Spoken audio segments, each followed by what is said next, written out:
एक पुंडरीक नाम का एक बेटा था, अपने माँ बाप का इकलौता बेटा था। घटना है महाराष्ट्र की, घटना है पंढरपुर की। पंढरपुर में पुंडरीक नाम के एक पुत्र है, एक बूढ़ी माँ है, एक बूढ़ा बाप है। माँ बाप को लगा कि बेटा बड़ा हो गया है पुंडलीक, इसकी शादी कर देना चाहिए। तो पुंडरीक का विवाह कर दिया। सुंदर सी दुल्हन आई, तो दुल्हन जब आई तो उसने देखा कि मेरा पति तो मेरे कब्जे में हो गया है। अपने पति को उसने अपने कब्जे में कर लिया और अपनी सास और अपने ससुर को इग्नोर करने लगी। ना पेट भर भोजन देती, ना इज्जत देती, ना आदर सम्मान, कुछ भी नहीं। उस बूढ़े माँ बाप को लगा मेरा बेटा तो बहुत अच्छा था, पर अब पत्नी की बात में लग लग करके अब तो हमसे पूछता भी नहीं कि माँ भूखी हो कि नहीं। कई बार तो बहू भोजन नहीं देती थी और माँ बाप बेटा पुंडरीक पूछता कि भोजन कर लिया, माँ ने हाँ हाँ कर लिया, तो माँ बाप से खुद पूछता नहीं था। कई बार तो रात के बूढ़े माँ बाप भूखे सो जाते थे। अपने बेटे का ऐसा व्यवहार देख करके माँ बाप बड़े दुखी हो गए और माँ बाप ने निर्णय लिया कि अब घर छोड़ करके अब काशी चलेंगे, वहीं भिक्षा से जो मिल जाएगा खाएंगे और भगवान का भजन करेंगे। अब बहुत सह लिया, अब बर्दाश्त नहीं होता। बूढ़ों को देखो, कुछ नहीं चाहिए, केवल सम्मान चाहिए। मेरी माँ, सम्मान से रोटी दिया करो, सम्मान किया करो बड़ों का, बुजुर्गों का। पर पुंडरीक की बहू कोई भी सम्मान नहीं। एक दिन बूढ़े माँ बाप ने अपने बेटे को बुलाया, बेटा पुंडरीक सुनो बेटा,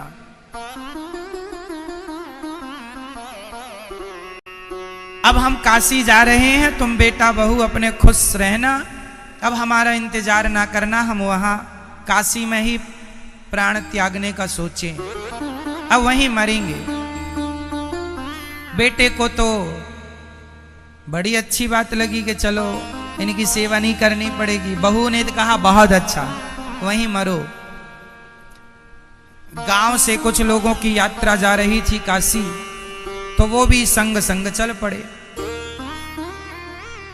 जो पुंडरीक की पत्नी थी उसने अपने पति से कहा, सुनो, हम सासू माँ के पास एक बड़ा सा हार है सोने का, उन्होंने हमें दिया नहीं है, लगता है वो हार अपने संग लेकर जा रही हैं, तो आप एक काम करो, संग जाओ और जहां मौका मिले तो माँ का झूला उठा के ले आना, उसमें हार होगा बड़ा, क्योंकि शादी में पहन रखा था, हमें तो दिया नहीं, किसी ने दे दिया होगा पहनने। शादी विवाह में माताएं किसी का जेवर मांग कर भी पहन लेती हैं, तो पहन लिया होगा। बहू ने देख लिया, अब वो पहन के वापस कर दी होगी, पर बहू को लगा ये तो सास का है। अब पति को पीछे पीछे चलाया। उसका बेटा चलता चलता वो भी काशी आ गया। काशी में गंगा के किनारे घाट पर दोनों बूढ़ों ने स्नान किया, कहीं जो प्रसाद मिला सो खाया। रात्रि हुई, दोनों सो गए पति पत्नी। तभी उनका बेटा आता है और अपनी माँ के बैग में हाथ डालता है, और बैग में जब हाथ डाल के उसने कुछ खोजा, पर नजरें सामने थी, तो उसने देखा क्या, गंगा जी के जल से एक कोई महिला प्रकट होती है, बड़ी शुद्ध, गंदे कपड़े हैं, गई और उस महिला ने इसके माँ बाप को प्रणाम किया और प्रणाम करके फिर गंगा जी में चली गई। जब वो जाने लगी तो पुंडरीक ने रोका, अरे रुको रुको, आप कौन हैं? उन्होंने कहा, मैं गंगा मैया हूं। तो आप मेरे माँ बाप को प्रणाम क्यों कर रही थी? क्योंकि तेरे माँ बाप भगवान के बहुत बड़े भक्त हैं। तो आपका ये व्यवहार ऐसा क्यों? आप जब निकली थी तो कपड़े आपके गंदे थे, मेरे पिता के दर्शन करते ही आपके कपड़े शुद्ध कैसे हो गए? गंगा ने कहा, बेटा जब तुम जैसे नालायक बेटे गंगा में स्नान करते हैं तो मैं गंदी हो जाती हूँ। तुम वही बेटे हो ना जो अपने माँ बाप की तो तुमने सेवा की नहीं, बल्कि माँ बाप की जासूसी करने के लिए तुम यहाँ तक आ गए हो। तुम जैसे नालायक बेटे जो अपने माँ बाप की सेवा करने की जगह उनकी जासूसी करते हो, तुम जैसे नालायक बेटा जब गंगा में नहाते हैं तो गंगा अशुद्ध हो जाती है। और जब तुम्हारे माता पिता जैसे महान लोग, बहुत सच्चे भक्त हैं तुम्हारे माई बाप, और जब ऐसे भक्त हम गंगा में स्नान करते हैं तो हम शुद्ध हो जाती हैं, गंगा पवित्र हो जाती है। भक्तों के दर्शन से गंगा शुद्ध होती है, संतों के दर्शन से तीर्थ शुद्ध होते हैं। हम जैसे पापियों का तो पाप ये तीर्थ धुलते हैं, पर संतों की पगधूली जब तीर्थों को मिलती है तो तीर्थ भी पवित्र हो जाते हैं। पुंडरीक नाम के उस बेटे को एहसास हो गया कि मेरे से बहुत बड़ा अपराध हो गया। तुरंत उसने अपने माँ बाप को प्रणाम किया। माँ बाप ने उठकर कहा, अरे बेटा तुम यहाँ? हाँ माँ, मैं आपको लेने आया हूँ, मेरा अपराध माफ कर दो माँ।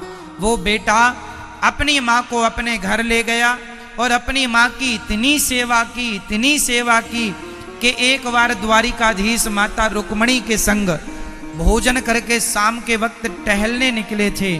तो टहलते टहलते भगवान ने कहा, मैं एक भक्त के पास जा रहा हूँ।